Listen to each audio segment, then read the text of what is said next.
of communities to be reconnected according to JPS. You're saying in some instances these communities have already been reconnected because they've had to pay. Yes, yes. And that is the reality on the ground.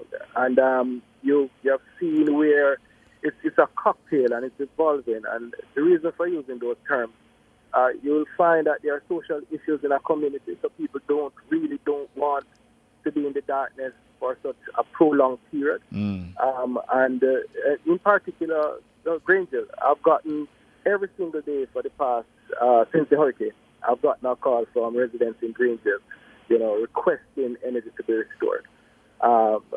Because they're saying under the cover of darkness, anything can happen. They're not perceiving anything, but it can happen, and with the community that we have, they just want to ensure that they're safe. Yes. I continue to call on JPS. I continue to call on them to step up the game. And in some instances, they have. I mean, for the first 3 or so days, they started to restore our water system, energy to our water system, so our water supply would have started back. So we weren't too bad. We weren't out of water as well. I think in places and some places we were without water for probably 5 days or 6 days. And then the energy came back to the pump station, so they were back up and pumping. And NWC did a fantastic job to try and recover. But it still comes right back down now to JPS. Everything is, all fingers are pointing at them. And what we're hearing from the members of parliament is that in some instances when they encourage persons to make the reports, the people say they can't bother, they just want the power, so they're just going to pay it. Exactly, they're just going to pay it. And no one is willing to the community has now accepted this, and which is an unfortunate thing. Have accepted this as the way to go to get their power restored. Yeah, this is absolutely terrible. And saying, and I know the minister, he did a fantastic job. He gives us reports, but the reports are given, and we share it with our. Mr. Wilson? I get back my current. That's it. We lost you there for a second. Could you repeat that? So I'm saying reports are given from the ministry, and the minister who did a fantastic job of updating us with not just JTS but other service providers such as telecom. We have relayed those reports, but everyone is just concerned with their community. So when you hear that a community is being restored and your community is not being called, people get upset. So as I said, JPS really needs to look at their business continuity and how we recover, because we are living in Jamaica is in a hurricane belt. So, for the foreseeable future, we'll have extreme weather conditions. So we really need to build our resilience. And this is kind of showing that some work needs to be done. Yeah. Not just with them, but with telecoms as well. You mentioned that there are pockets that you would say, were harder hit than others. What are some of those communities now that are still, as you would say, in the downtime? Well, we have one section in Whitehall that was heavily flooded. I would say almost everyone within that area, the water came as high as 9 feet. And it hit everyone. And the line seems to be going bad. At all. MP? All right, we're gonna try to sort out the line. It seems though, Ricardo, based on what we're hearing, it's big money, and yes, because they're actual JPS, alleged to be JPS employees who are collecting and connecting individuals based on the reports that we're hearing. Right, because as we said, listeners, once we came off air, we were told by members of parliament in central Jamaica that they've gotten several reports of this happening. Their constituents are saying to them anywhere from $50,000 to $300,000 that's being requested, and that the communities are having to chump up money as a unit to pay over to these people. And notice MP Wilson saying that he's seeing on the list, the official list that JPS is providing of communities to be reconnected, where he knows, that he knows that the power has already been reconnected, and it was reconnected because people paid for it. I just got a message where someone says the money was paid yesterday, and they got the electricity today. Wow. And I received that as a report. Somebody asked me to check on a situation in Manchester because they said that their grandmother, where she lives, they were being told to pay money. MP Wilson? Yes, I'm here. So, Yes. so I want to follow up on what Ricardo just indicated. So you would have received a schedule from the JPS indicating the communities and the timeline for them to be restored. However, when you check based on the timeline, that's not happening. That's not happening, and what's on their schedule, some of these communities were already reconnected, albeit through and not through JPS means. So it's a situation where they are not fully aware of what's happening on the ground. And when you communicate this with them, with the JPS, that one, you're not following the schedule, and we're seeing communities that they are not to be restored, they're not on the schedule to be restored, and they are now restored based on monies paid. What has been the response from the JPS? They indicated they are investigating. They indicated that they are working with the police, to identify the individuals who are going on their system, et cetera, et cetera. What we really want to hear is that, okay, we will ensure we restore these communities before these guys even have the opportunity to. And that's not what we're hearing. And I think that's the key to the entire conversation, is that we need them to give us some solid timeline for delivery on their restoration efforts. And that is not forthcoming at the moment. And for that reason, it does lead to the frustration, and people feel that the only way out is to actually, employ these individuals. I've had persons call me saying, MP, you can try to get them here, someone of charge. We want to find them. So people are sometimes searching for these individuals In order to pay them. To pay them. Oh, Lord. So it's something that on the ground it's evolving, and what we want from JPS is for them to really give us some solid timelines and stick to it, because the communities, as you can see, yesterday there was a protest in Sheffield. This morning there was an attempted one in Mount Airy, another section of the constituency. Persons are protesting just to get the lights. They just want their power restored. So that clearly is the biggest issue within your constituency. But outside of the electricity, what other issues have individuals brought to your attention that they need the government or maybe the other utility companies to address? Well, in terms of utilities, for the immediate aftermath of the hurricane, or telecoms, there was just one network that was operating, and that was particularly challenging for persons who did not have a number on the other network, and that was for a few days. So communication was very, very poor.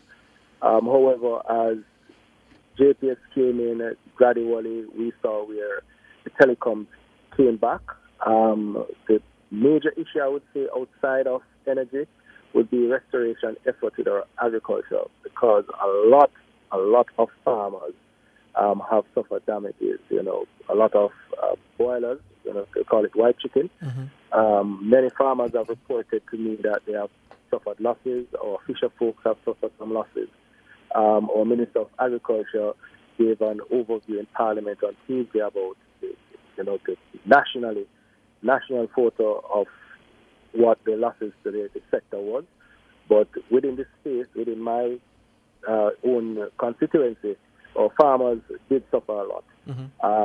And then after that, you'll have these pockets of disaster, as I said, where people would have lost roof, some houses would have collapsed.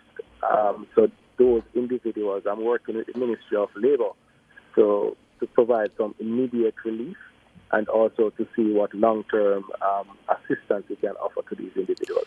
A section of your constituency, Negril is a section, forms part of your constituency, or part of Negril. And many of those individuals that lived in the general area, Sheffield and those other places, would be employed to the hotel industry. Is it that the hotel industry down that side, they're up and running, or is it that workers haven't been able to be back and they're losing revenue income. I mean, I just want to take this opportunity to big up some of the hoteliers. I mean, the recovery effort was, the timeline was shortened because of the work of the hotels. They had their teams out. I made out some social media posts asking them to assist in whatever way they can. Some of them hired backhoes and trucks and had their maintenance and gardening team out there assisting with recovery efforts. So they did step up to the plate in several regards. In West End, we have seen where the entire staff came out to help clear trees. So it was a clear, unified community effort right across the constituency. The hotels were really there. The staff were affected, yes. Many could not go to work. Many guests who were in the hotels opted to stay in the hotel for the hurricane, and they didn't opt to return or shorten their stay. And I think overall it shows the resilience of the hospitality sector in Miguel. The hotel owners really stood up and they really carried it. They really carried the banner of Jamaica. And I think as well the restoration of the power supply was what helped, because after a while running their plants of generators was just not feasible. Mm-hmm.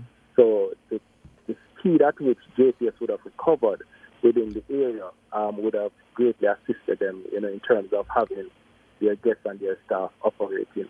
And a lot of them opened their doors to their staff coming in to, for showers, and some had staff stayed over. So they really stood up, and I want to say big up to all the hoteliers in the group. Marlon Wilson, thank you so much for your time. Really appreciate it.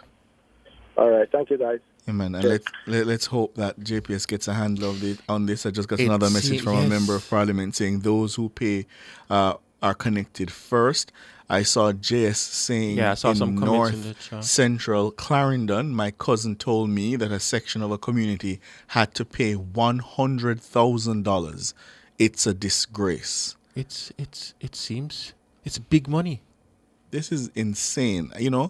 At our best, we are amazing. But at our worst, we are just absolutely terrible. But can you imagine the citizens within the community, they're calling the MP for support to get funds to pay the JPS, those who are underground, to restore the electricity. And it shows the desperation. Yes. Because as Marlon Wilson says, his constituents are asking him, you see the men who are setting up or putting on the light, we want to pay them to do it. And it's difficult because they want the light, so they're not going to report any of these individuals to the police, which ought to happen. But it's really a difficult situation that they're in. We really need the light, so we're going to pay for it. Winsome Callum indicating earlier that they've had reports from several parishes, and now we're getting the word from the members of parliament that they are now facing calls from their constituents to assist. Yes, so that they can chomp up the necessary money put together to pay these people. It's absolutely a disgrace. And she indicated, though, that none of the individuals, one person was charged, apparently, but it's not someone related to the JPS. I'll put it this way. I'd find it incredible that outside of that one impersonator, none of these people are employed, are either employees or contractors. Yeah. I'd find that incredible. Full Disclose says if people are restoring the light, it means nothing was wrong in the first place. I wouldn't say nothing was wrong. It just means that the speed at which they are reconnecting the people is perhaps what and the JPS would give a schedule, but they decide which community they will restore because that community is paying. Rich Richard says Jamaica is a eater food country. Right. Yeah, and that's sad, Rich, especially in a situation where people are suffering and you take advantage of that suffering. It's a disgrace. Bird Plus says, damn thief. I couldn't have said that any better. That's a wonderful way to say it. Yeah, it's sad. A minute after 7, we take the break and come back with more.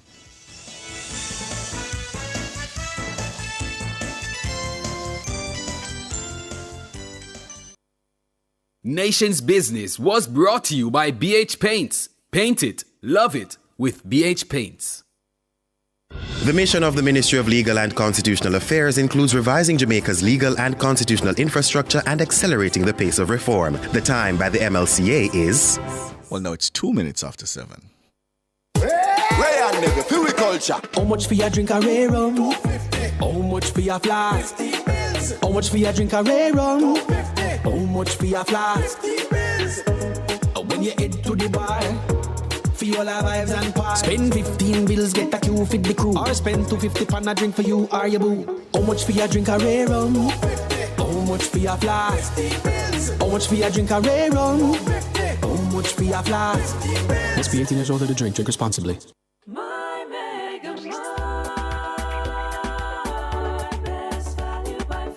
With so much to do in one location, make Megamart your one-stop shop. Pick up your groceries and houseware needs, grab a bite and pay some bills, fill your prescriptions and see the beauty products in our pharmacy. All in one amazing location. My Megamart, the best value by far.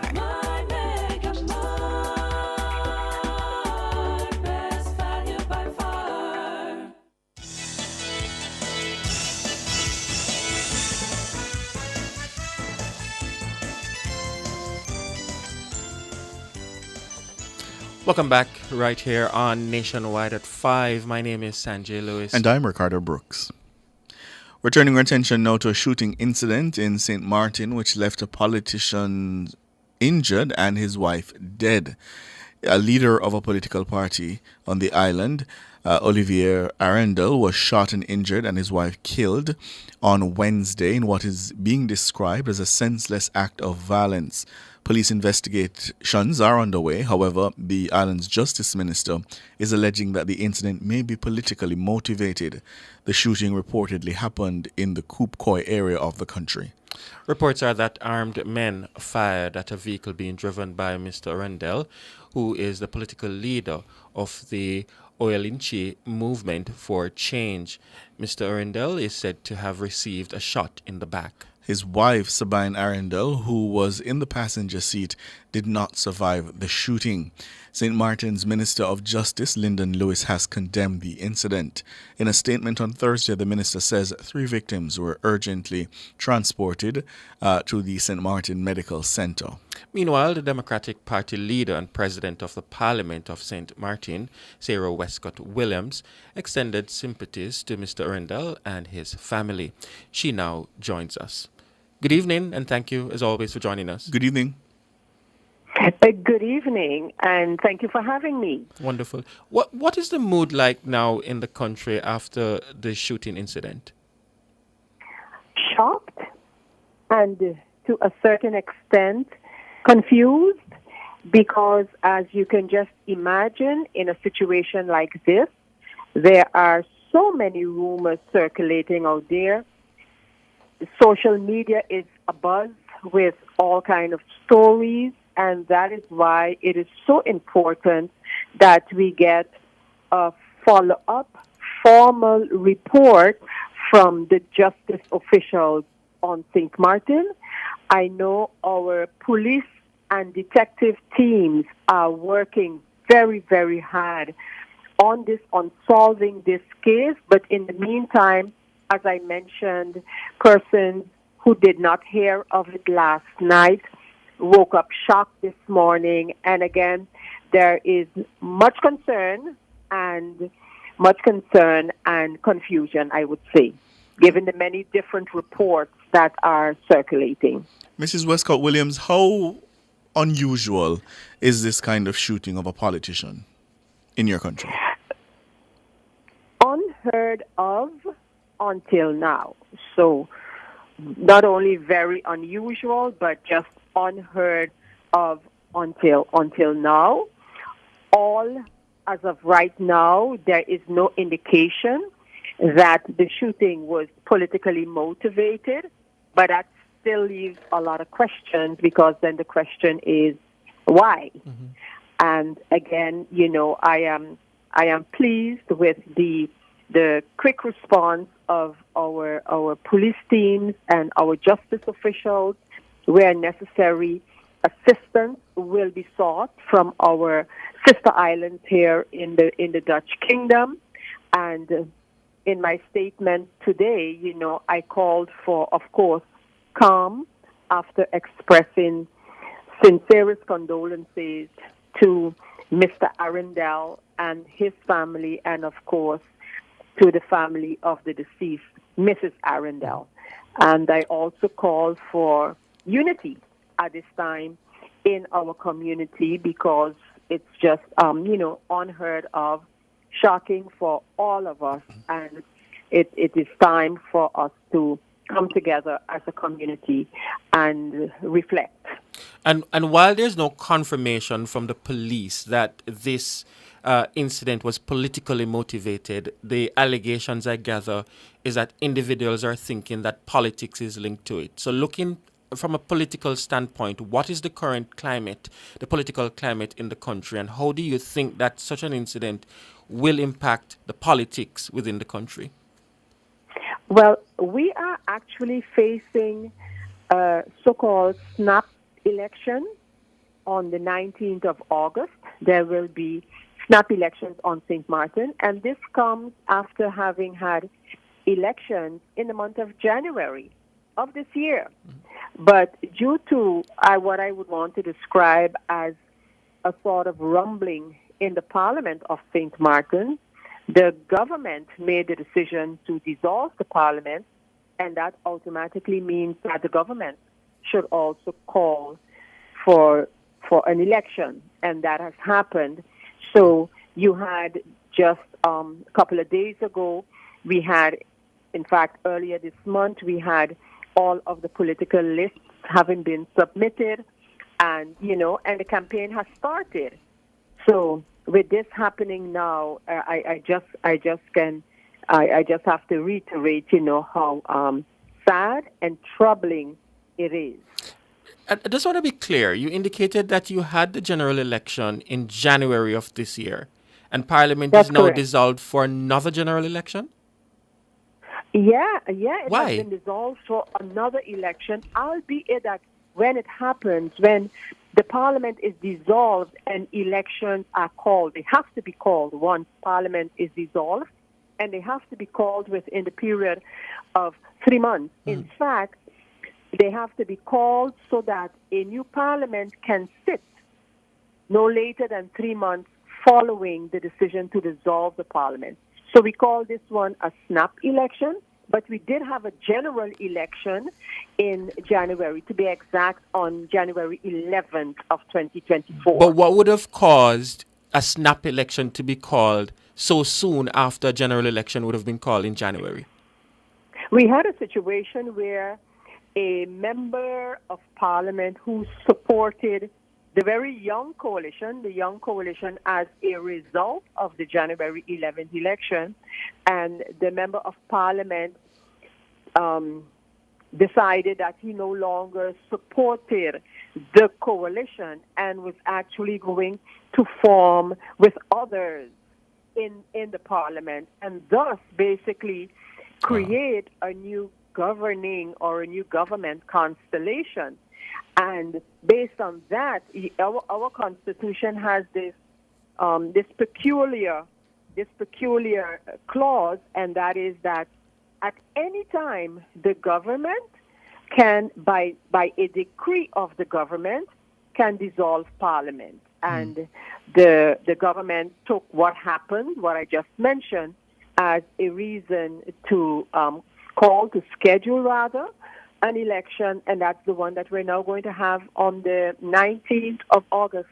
And since the dissolution of Parliament, what has been the tone of the campaign? Kind of low-keyed, I would say. Nothing that I had not seen before in a campaign. I think there was a certain fatigue in terms of, we just barely 7 months ago had an election now. So the community was not in favor of another election so soon. In fact, when this happened, the government that sat had only been there for 17 days.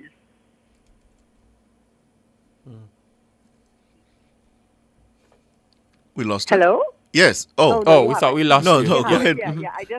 I just made that statement. Yeah, they were there only for 17 days. They were still doing the so-called onboarding, getting themselves familiar with the ministries that they are supposed to lead. And then we had this situation with the elections scheduled, but it was not really the general feel was elections again. Could it not have been worked out on the floor of Parliament some way or another?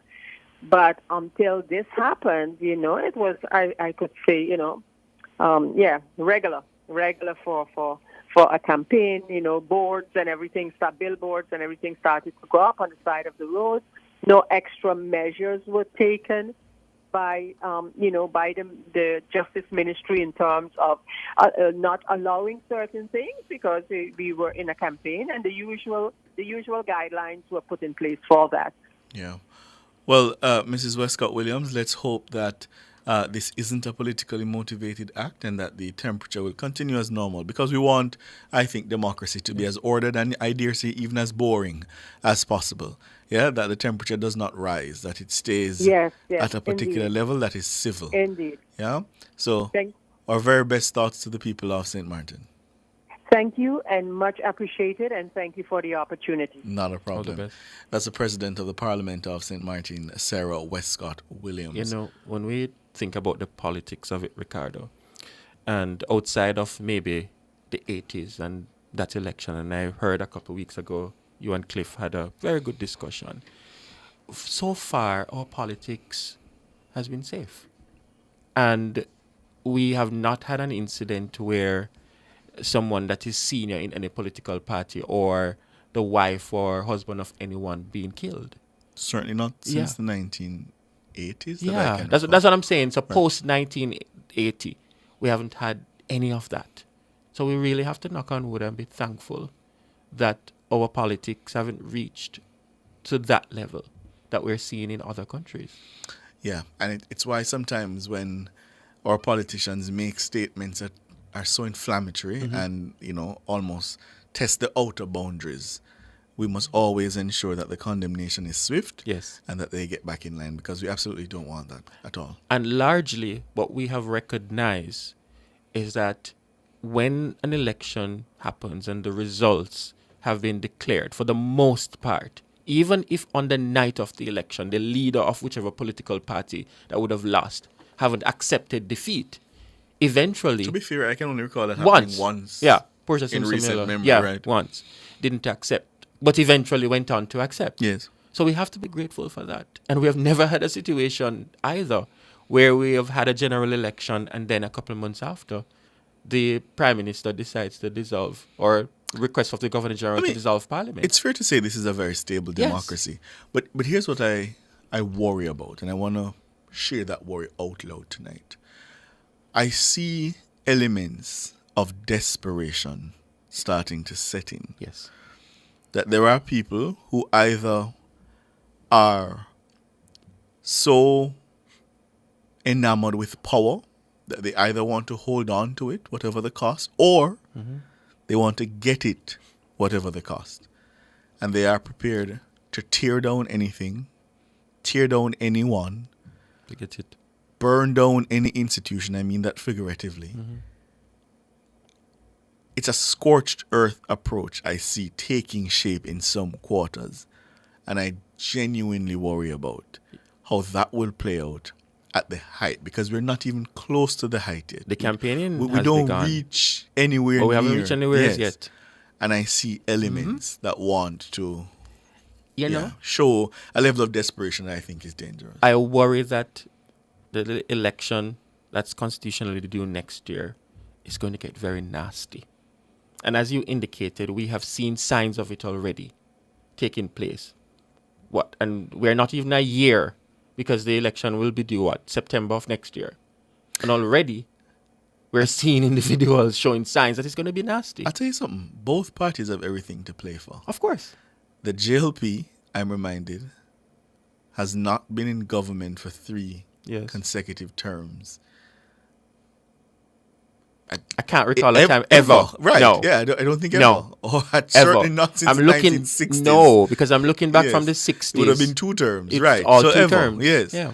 And the People's National Party has never been in opposition Such a long time. for 3 consecutive terms. So it's everything to play for. What is important too?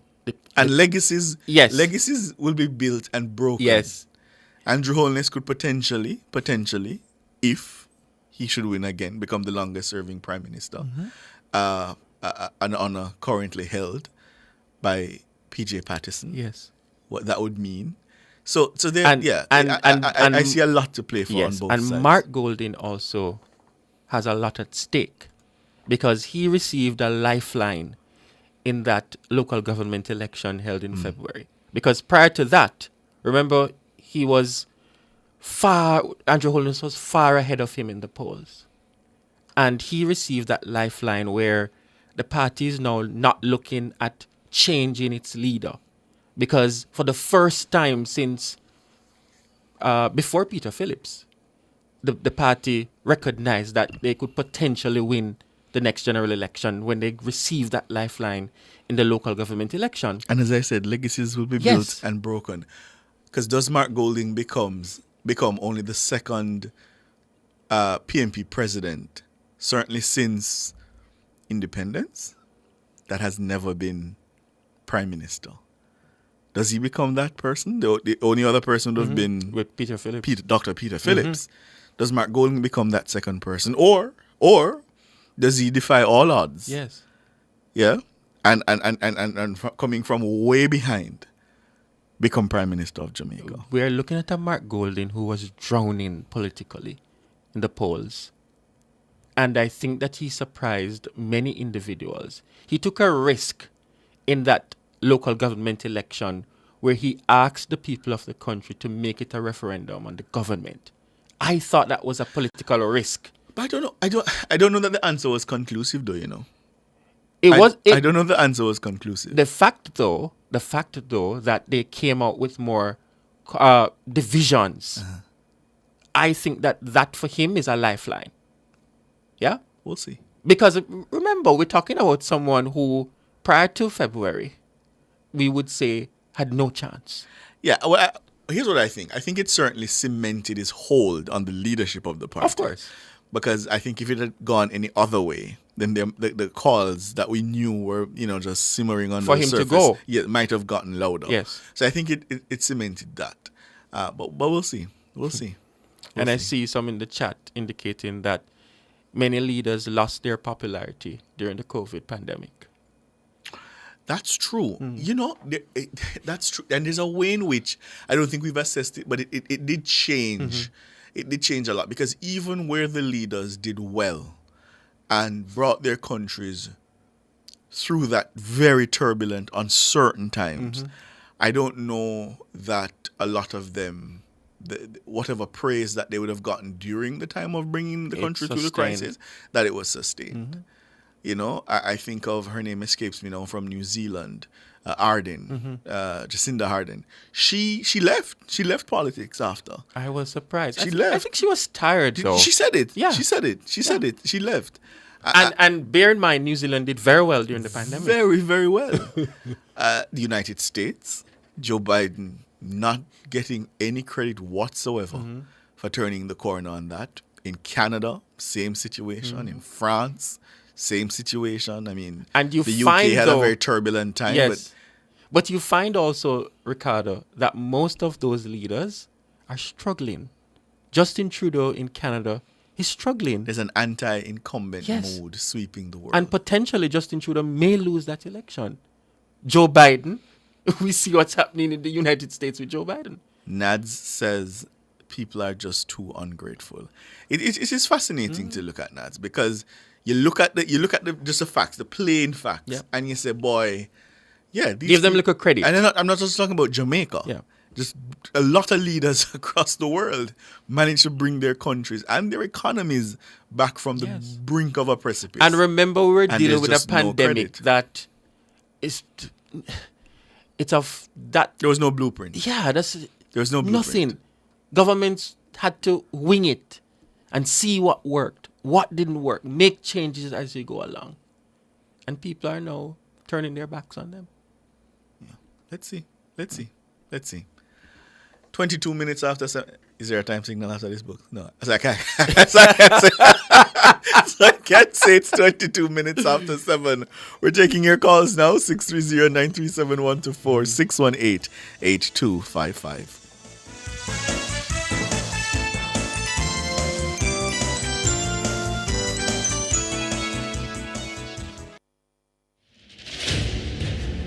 On July 18 and 19, Privacy and Legal Management Consultants Limited will show you how to take control of your data with top-notch privatization solutions offered at their Prioritizing Privacy conference. This conference is dedicated to informing the public about the latest innovations and best practices in data privacy.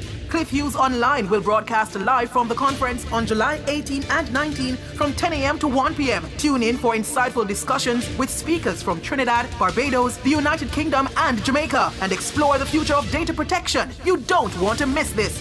That's a live broadcast of the Prioritizing Privacy Conference on July 18 and 19 during Cliff Hughes Online, 10 a.m. to 1 p.m. only on Nationwide 90 FM, the new revolution in media. This broadcast is brought to you by Privacy and Legal Management Consultants.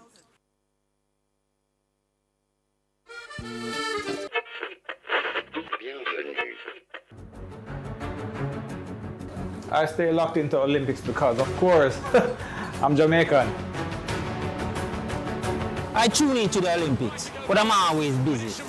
What have to know when Sharika Jackson beat Chakari? She's storming to victory here. Watch the clock. This is so fast.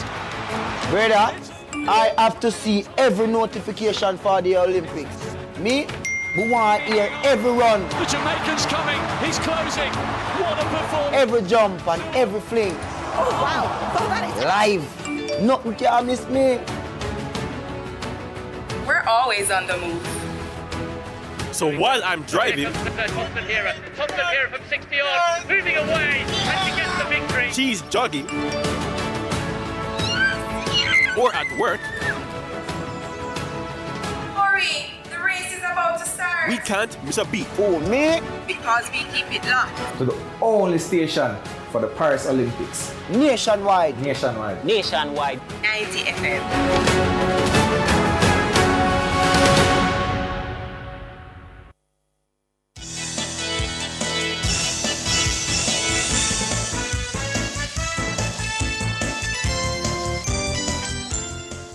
It's 7:24 here on Nationwide at 5. My name is Sanjay Lewis. I'm Ricardo Brooks. And it's time to take your phone calls, and we have with us Richie. Hello, Richie. Hello, good evening, good night, whatever. Good evening. I'm hoping that my card doesn't drop tonight because the first keep dropping card, the network is still not up at 100. Well, we're hearing you clearly now, so let's hope it holds together. Yeah, are you talking about, people who are willing to take the election by any cost? But presently, I'm not even talking about the Paris election. Presently, do you guys see Mark Walden can do anything to win selection? Looking ahead? I don't understand the question. Ask me a more targeted question. I'm saying, in terms of Mark Walden, does he have any plan? Want to see with any plan which he can use to win election? What are the things that you have to campaign on? Oh, that's what you mean. Well, no. We have been asking, certainly, here for a little while now, for the People's National Party. And I've seen other sections of the media. I think there was a Gleaner editorial, for example, that talked about the importance of the People's National Party starting to put out concrete policy prescriptions. Like? I'm saying there's been calls for it. There are calls for it. Okay. So I think Mr. Golding started to give a sketch of it at his last annual conference. He started to give a sketch of it, but the details weren't all there. What was the sketch? For example, the last campaign? Yes. So, for example, one thing that stood out to me, and I recall it, he said that he raised the income tax threshold to $3 million. That was one that I recall. I'm not recalling all of them now, Richie, but that certainly was one. You can stop there. Yes. No. Whether you think it's persuasive or not is another matter. Right. I'm just saying that but I'm going to pick up from there. Okay. Julian Robinson was the man who was supposed to tell you how he's going to fund it, and he ducked. and said Mark Gordon is the one who's going to tell us where to fund it. And he hide. And you know where we called him from there? Duck and hide. But what you should also remember, Richie, people vote for many different and varied reasons. So people don't only vote for something, they also vote against something. Yes. So while you say you have not seen anything from Mr. Golding that would make you vote for him, there's another Jamaican who might say, well, I've seen enough of this government that would cause me to vote against them. That happens. But if people talking the truth, they will say, we see enough of this government for we to vote for this government. I don't see Mark Gordon. But equally, Richie, people will say that. So people will say, I've seen this government, they have done enough, and I'm going to give them another chance at the wicket. While you will have others, as Ricardo indicated, who have said, we are voting against this government. You shouldn't assume that your lived reality is how other people are seeing it. But what would this government do for them to vote against the government? But Ricardo just said it. You shouldn't, Richie, you shouldn't assume that your lived reality is how other people are seeing it. But I'm saying to you, brethren, I'm saying to you, Mark Gordon doesn't have a plan. I'm going to tell you, for example, before the Parish Council, they said, whenever Hanjo give the Parish Council, the date of election, they're going to tell us the plan that's working on. Until now, they can't come with it because they don't have a plan for the country. The 1.5 which Mark Gordon. Hold on, you said that when we got the date for the what? Say that again. In the election date, they are going to tell us the plan that they're working on. And until now, they can't come with it yet. Well, they did release a manifesto for the local government election. They did release a manifesto for local government. Yeah. Yes. But what was it all about? No, they had plans in there. They had policy prescriptions in there as to whether. What we need to watch now is whether. Well, it's been what now? What 4 months, 5 months? We need to watch now the implementation. I see elements of it being implemented by, for example, Andrew Swaby in the capital. We need to watch to see if the other municipal corporations that they now control are doing the same thing. You see the 1% that Mark Gordon said that he's going to give it to the people in the budget. It is $40 billion. Mark Gordon knows that it cannot work. What Mark Gordon knows that you see the bigger people, the elders who vote PMP, their children and their grandchildren come vote in PMP because they come from the Michael Mann hero and they love handout. Mark Gordon try to use that to try to cut your cord, but you know it cannot work because that plan is going to send back the country into destruction. Mark Gordon is the one playing tricks. He have no positive plan for it to the country. Here, Mark Gordon and the PMP is not brethren. Let me say this. The grave, listen to me. The coffin already nailed up. And they want to dig in the grave deeper. That when you see the election done, then they're so far in the grave that they can't come out. They can't win election here. All right, let me say this. Huh? Let me say this. One, the evidence doesn't. What you're saying is not supported by the evidence. The evidence so far says that they received more actual votes in February than the Jamaica Labour Party. That's a plain evidence. How much an actual vote? Hold on, I think it was something like 30,000 more. That's No. Actual 1,000 votes by what? What do you mean by what? Listen, Virgin. I'm not even going back there because No, but that's the official information from the EOJ. So you're saying that they cannot win. I'm saying to you the facts. I'm saying I'm not even going back to that because we're not going to agree. No, I am not. No, listen to the point I'm making. I'm not saying that. I'm not making a claim as to whether they won or lost the local government election. What I'm saying to you is that they got more votes than the JLP. That's a fact. More actual votes. But I'm going to say to you, I'm not going to go back there because I know how they got the votes. How did? But again, how they got it is either neither here nor there. They got it because the fact they is. Got it, but they got the burn fair and they're going. But my brother, whatever the claim is that you make about how they got it, and in the democracy, in this first past the post system, he who gets more votes wins. No, they're not going to go back there in the general election. Okay. All right. We'll see. And it will be a clean sweep again. You know what? That's one you need to do in this election. Fight the hair war and the gun war. You know the hair war what? the politics that he's doing and the groundwork is to educate the young people about the PMP party, the history of the PMP party. Yes. And we are clean sweep for the JLP again. Yes.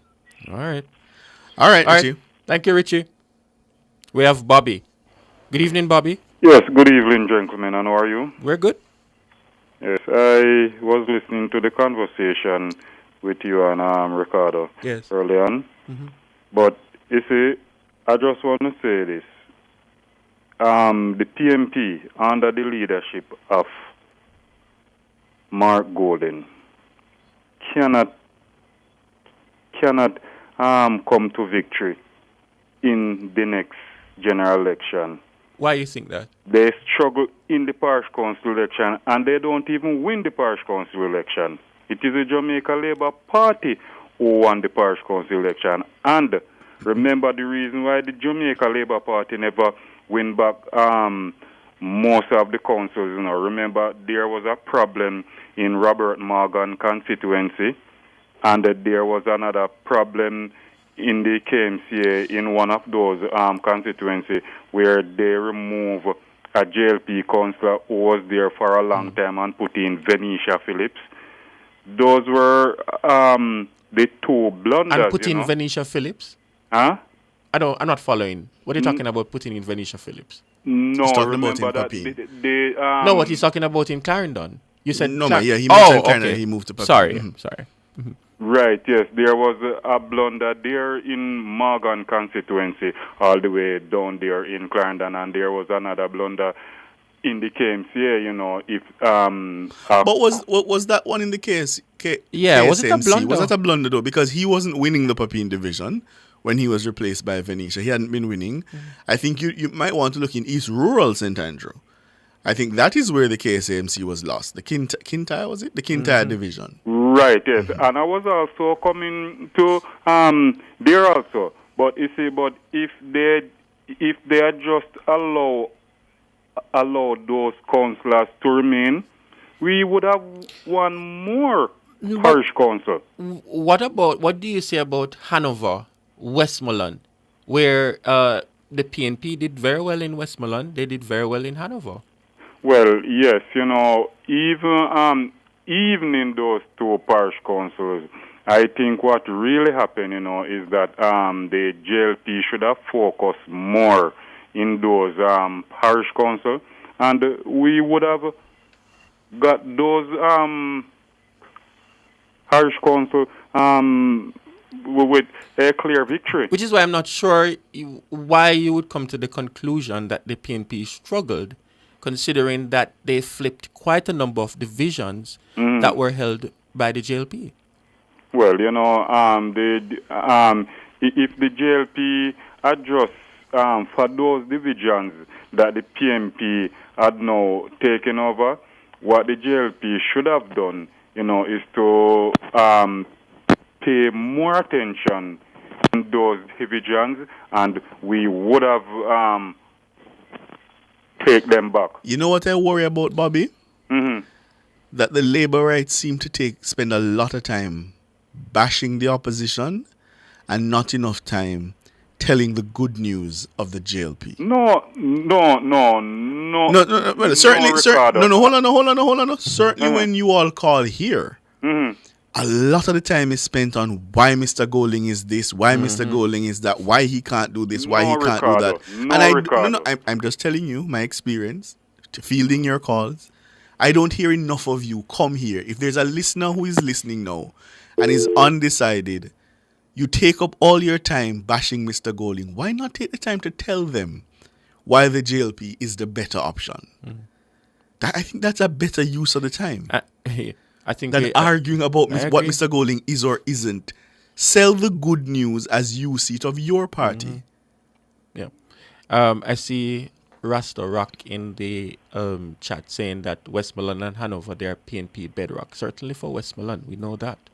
But the point is, I was responding to what Bobby had indicated, that the PNP struggled. And I'm saying, I wouldn't call it that they struggled because they flipped quite a number of divisions. Yeah? Yes, and had it been a general election, the JLP would have lost quite a number of those constituencies. But still won the general. Of course, the JLP would have still they won the would general. have, but it would have been probably close. Something like 3 or 4 yes, seats. It would have been close. Yeah, it was. And you see, and Ricardo, I just want to correct something. Is what you have said. You said that the JLP, they are spending more time bashing the. No, I didn't say the JLP. I said some of you who support the JLP. Okay. Yes. But no, I don't think that is true. I really disagree with you. Okay. Reason for saying this is that when you hear Mark Golding open his mouth, every time you hear Mark Golding open his mouth, he don't open his mouth to assist the government to govern in the best interest of the people. What he do, he bash the Andrew Holness administration and trying to come to the people through the back door.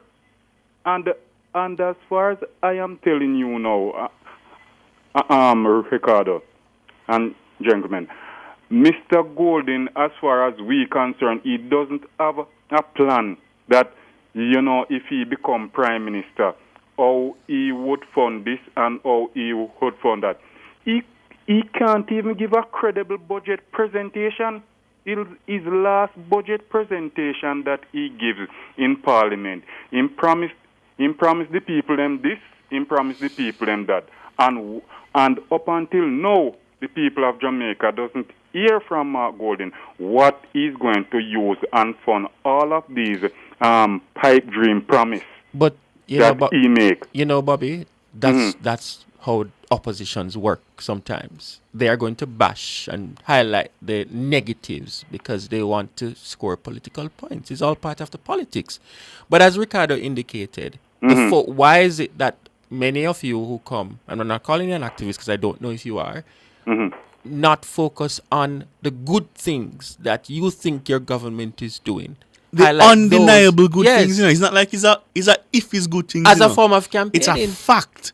You all have facts at your disposal to counter whatever mischief is coming from elsewhere. And I think you all use a disproportionate amount of that time being drawn into the lies and the misinformation. And by the way, the Prime Minister himself says that what you all ought to do is to spread the good news rather than be sidetracked. He has said he will not be sidetracked. I think more time should be spent telling the people why they should vote for the JLP rather than why they should vote against the PMP. That's just me. No. So, Ricardo, I want to ask you and Sanjay. Right. I would like to ask the both of you something. Don't you hear me come on this radio station and I said that during the COVID, Jamaica is the only country I know in the world that never send home nobody. Yes, man. But may I say you spend more time though. More time bashing Mark Golding and the PMP. But I have to go though, Bobby. I have some other people waiting. All right? Appreciate the call. Omalo? Yeah, good evening, Ricardo. Hey, Omalo, what's up? Hey, Omalo. Yeah, the world is running away from these politicians. The people are running away from them, from these parties that are in power. For one reason. They're tired of the neo-colonial economic system. Yeah, that is trickling down economics that is really not reaching them, while the policies have turned them over to the banks and all these financial institutions, putting them in debt, where they really can't see where they're working, what really they are working for, and the high cost of living is killing them. That is why they are running away. Is it really though? Because when I look just generally, people, we saw what happened in the UK where a conservative government won. We saw what happened in... A Labour government won. Yes, sorry. And when you No. say that the wipeout in the Labour government, it's only 34% of the people vote for them. Yeah, but they still won. Yeah, they won. Right? But I'm only saying that to show that the people are really not comfortable with both parties because they get Blair, and Blair was the same thing. They get as the party changes, the policies remains the same. Here's where I agree with you, Omalo. I do think there's a way in which, and you call it neoliberalism. Neoliberalism. Neoliberalism. there's a way in which I think democracy has not delivered in the way people expected it to. Right? So a lot of people have become disillusioned. I agree with you on that. And therefore, we're not in a democracy no more, Ricardo. and therefore they don't want to. They don't want to hear from politicians. I agree with that, and it's something I worry about. It's something I worry about because I don't. I try to convince my friends all the time that they shouldn't lose hope and that they should participate and that they should make a choice. Yeah, I always try to convince them of that. But increasingly, they're telling me they're not going to make a choice between what they see as two evils. Part of the thing too, Ricardo. Part of the thing, Omalo and Ricardo, is that no, we're hearing you. But I just want to add to what Ricardo is saying. People have become impatient, Omalo, and people expect to get things now. They want it now. That's not right. You don't agree? No, it's over 40 years. The neo-colonial economic policies have been stifling them from Ronald Reagan to Margaret Thatcher, and it continues and it continues and it continues. And the kids that are going to college finding out that their parents did better off than them, and they are now living with their parents, and although with a college degree, they can't own a home and stuff like this. It is not just, I want it now. We are in a plutocracy where the whole economic system is turned over to the elite, and the elite are telling the government of the world that stay out of the economy. We will, the profit seekers, will make it the best. And whatsoever we don't want, it will trickle down to the people. But as their cup full, their cup become bigger and never, ever, ever full to run over to the people. And the people keep on suffering and suffering. And you find it that CEO pays are going up billions and millions of dollars. And the person that is working down at the bottom can't afford to even buy some of the goods that they are selling for these companies. Can't stay in a hotel room that they are working in. So this whole system has flipped to the elite. We have an extreme where all the policy making and plans is in favor of those who have capital, and those who are the workers are at a disadvantage. And that is what is happening in the world. You see, here in Jamaica, we are not going to have a problem where this is going to be a very competitive election in Jamaica, because the elites in Jamaica don't have a preferential choice, because anyone going to deliver the same policies to them. Yes? So they don't really have anything to really worry about. So this is going to be a very competitive, because I will give money to both. It will go and leave up to the people to choose whosoever they want. So it's going to be a competitive election in Jamaica. So, but we have to understand that the system is a flawed, and it has been sold out to the elite. And the elite, that's why even here in Jamaica, you find those who are at the top are very, very, very comfortable. And they talk about it, that the economy is doing good. But even if you go and mention it, the people in the road is not feeling what they are feeling. And that is why some of the time you say, that even although the Prime Minister is saying certain things, it was not connecting with the people. All right, Omalo. Hear you. Thanks for the call, Omalo. Mark? Okay, good night. Good night, Ricardo. Good night, Mark. Hi, Mark. Mark? Yes, I'm here. Yes, man, we're hearing you. Go ahead. Yes, Ricardo, I called Mr. Hughes this morning. I'm living in Olaba Glades, and my avenue is Seaview Close. From Tuesday night, no light. No light. The rest of community, all of them have light except Seaview Close. No light from Tuesday night. And have you been able to get in contact with the JPS to see if they could tell you what's the issue? We have called over 125 times. And all what JPS does, they give us a number and say that they cannot tell us when they will able to send a team to our street. It's just a street now. It is not the whole entire community is out of light. Yeah. Tuesday night during the day when we have this torrential rain and lightning and thunder, the whole of Olaba was out of electricity. Did you hear Winsome Callum earlier on the cover story? No, I never catch her, Ricardo. Right. So she was saying that in those instances, it might be that something has gone wrong with some line that is supplying power to either that particular street or a particular home. All I can do for you, my brother, is tell you to hold the line and give our producer the reference number that you got so we can follow from up JPS so that we can follow up, because there really is nothing else we can do, my brother. Okay. But we'll try to follow up for you, okay? All right. And I'm really sorry about that. Okay. All right, my brother. Carl, my friend, good evening. Good evening. How are you, my friend? I'm giving thanks, man. Sanjay. Oh, I'm there, Carl. How you do? Yeah, I have more ask. Remember, hold on before you even start. Remember what touched yesterday? You're supposed to start. You're supposed to start with some good news from the JLP. Good. I want to tell you, sir, Ricardo, you was dead right with, I think it was Bobby said before, because I spoke to a friend we have over Portmore today for a long time, and he said to me, "Mine, we are Jappy Ball by just continue and this British citizen." Okay. And I left off the good news. Okay. All right. See, you see it, Carl? You see me tell you, me have little sense, you know? There's light at the end of the tunnel, Ricardo. There you go. There you go. So come, let's hear Anyhow, let's hear the good news you have I want come to share. ask Sanjay. Yes. If in the 90s, Sanjay, I want to address all of these questions. Okay. All right.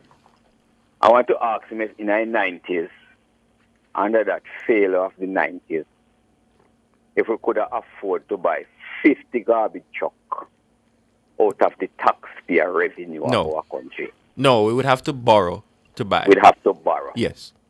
Okay. We're carrying 100 new JUTC bus Tuesday out of the revenue of the taxpayer of Jamaica. That's correct. Yes. Absolutely. Yes. We build a highway from Harborview to Port Antonio out of the revenue of the taxpayer of Jamaica. Yes. We cutting off Montego Bay out of the taxpayer revenue. Then all you go on like you don't have the information. All you go on like you come here every night.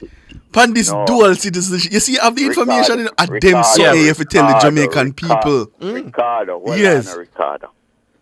No, Ricardo, I have to speak the truth. I'm speaking the truth. Okay. All right. And I will never stop speaking truth to you. Ricardo, it puzzles me to know that. You see, you take me here so that we never want to go. And you want to continue to... No, man, go on. No, go on, ask Sanjay. Go on. No, man, go on, ask Sanjay a question, Dave. No matter ask me about no Mark Goldie. Ask Sanjay the question, Dave. We are upgrading Spanish Town Hospital out of the revenue of the Jamaica people. Yes. Also, we're doing one in Portmore out of the revenue of the Jamaica people. And when I stop and look at something that happened up with 13 days ago with the hurricane, and I look that neither Nigel Clark, neither the Prime Minister don't have to go on to Washington within 2 hands. Yes. I beg. Yes.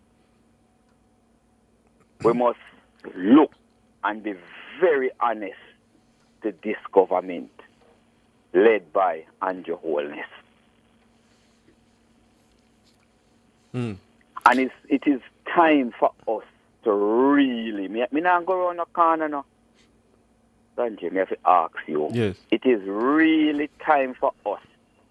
And that's why I continue to ask you, where is the press conference in almost 9 weeks? But no. You see... Hold on. You know, no, but I because you were going good based on what the deal that Ricardo made with you yesterday. Right. Part of the challenge, and Ricardo said it earlier, why is it that those of you who are supporters of the government don't place your attention, why is it that you're not placing your attention on what you think are the successes of your government, as opposed to focusing on the opposition? And opposition not calling press conference and talking about wherever. Talk about your successes. All over the place. Right. And so if they're telling lies, Carl, if you very honest to you, I think as I said to my friend from a man of a port name Mr. Johnson, I said me and him have a discussion this evening, and he said to him, say, in all we have the good news, we have to be pushing back on these misleading story from both the leader, the opposition come right down. We have to push back on it because I tell you something, Sanjay. The Jamaica people, some of them, not all, will buy into false news like these. Yes. Fair. That's a fair point. Fair yes, yes. So at the same time, in all you go sell the good news. And Ricardo can tell you, it's not the first I come and lay out all of these developments. Yeah, one thing with him know what happened. Yeah. Right. So, all right, so here's it then. So let's ride and whistle. So when you come and you do the fact checking and the pushback, make sure you sprinkle the good news in there. And if you look on even our NIR, it is the best in Jamaica. Nobody even talk about Ed Bartlett. Him then our class by him own self. And Dallas, that's why Dallas is doing very well. And that's why I keep asking the question. Pound for pound, cabinet for cabinet. Well, there's a cabinet and there's a shadow cabinet. When you compare the two, can you find ready replacements for the bright stars in this cabinet from the opposition benches? Oh boy. And my answer remains at this point, no. I do not believe that there is a replacement for Nigel Clark on the opposition benches. I do not believe that there's a replacement for Kamina Johnson-Smith on the opposition. And so when I do that comparison, that is where I am. Tonight, right now, that's where I am. And you know, that's where I am. You know, say, come with them, of course, say I labor right now. Well, only because I say I labor right, and because I say I PMP. Yeah, it's fine. Because then doesn't like to hear the facts. It's fine. And who would you can't go to Dr. Dawes, say replace Christoph then. Well, all right, run leave it and as usual, you know, say, me can't left out Colonel Charles, see job, where am I doing that? Right now. All right, have a good now, Carl. I want to squeeze in one more person. But let us continue this on this trend, all right? All right. All right, my brother. Right. Faithful, good evening.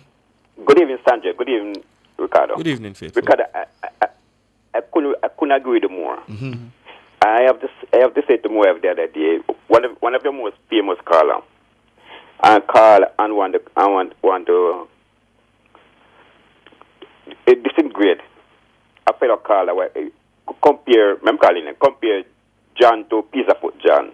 I was so turned off and heard, and most of them are, as the writer say, as I compare what the bad thing that Margot did and how Margot is not worthy. It reminds me of Joe Biden in America when they cannot see nothing else. They cannot see nothing else other than what's in front of them, and that to me that is very. I don't know what it. Sometimes when I listen to sound so sad, believe me, because they can talk about Mark Golden this and Mark Golden that. Sometimes very turned up. It's true. And what you can know one of them. You can guarantee in this statement if Mark Golden they take 1% that the payment enough. And look how 9 months that I'm gone. There's nothing current going on now. I don't come to what I just call to agree with you. And as I said, one of the most famous caller compare John to the Piece of Foot John and say what I'm about. You're not for calling Piece of Foot John. No. And so what I'm saying about John, you know, John call and cuss the government and say the government this, but John now even to another fellow caller, you know. So why you have to do that? It was very turn off, man. Trust me. All right. Bless. All right, Faithful. Yeah. Yeah. I think, if you want to advance a message and if you want that message to, seep into the consciousness of, reinforcement is important. It is. Reinforcement is important. And let me just make it very clear because I'm reading some of the comments in the chat. No one is saying that you should not correct Right. inaccuracies No, of the that's not- opposition. no. That's not what we're saying. No. That is important also because you don't want that wrong narrative to be Right. in the public domain. But if you have a record, run on the record. Yes. Run on the record. Yes. Facts matter. I still believe that facts matter. So put the facts you out can't there. beat facts. Yeah. You cannot. Yeah. Yeah. And that's important. Yeah. I wish they would understand. They'll continue. They'll do what they do. Dana Davy. Thanks, mums. What a choke, man. No, no mind. Andrew Anderson. The ladies. Bubblegum. Yeah? Oh, listeners, they're giving me something to read to you. Where is that, ma'am? Okay, I'm trying to find that. Why would it be in 6 p.m.?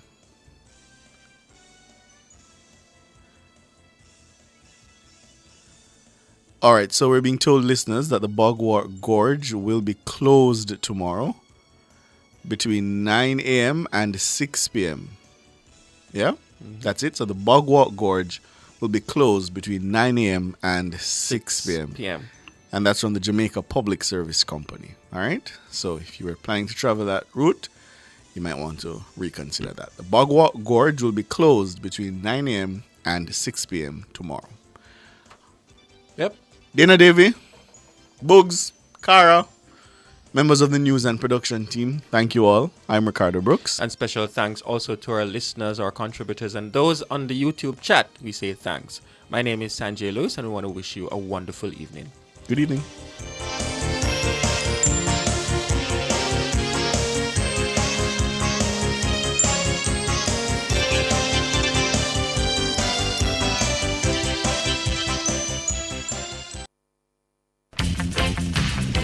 You live the life you love. Reggae SunFest is back July 14 to 20. Get ready to turn up the heat and volume on Nationwide 90 FM as we broadcast live from Reggae SunFest. Nationwide's broadcast kicks off at 8 p.m. on night 1 and night 2 for the Reggae SunFest. That's 8 p.m. on July 19 and 20.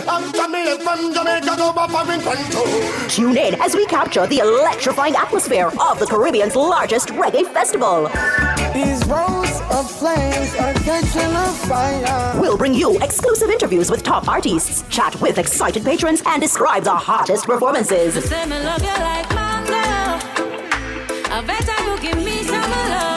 Whether you're at the festival or vibing at home, Nationwide 90 FM has you covered. So don't miss a beat or a rhythm when you tune into Nationwide 90 FM at 8 p.m. on July 19 and 20. Experience the ultimate vibe and get your reggae fix with Nationwide 90 FM, the new revolution in media.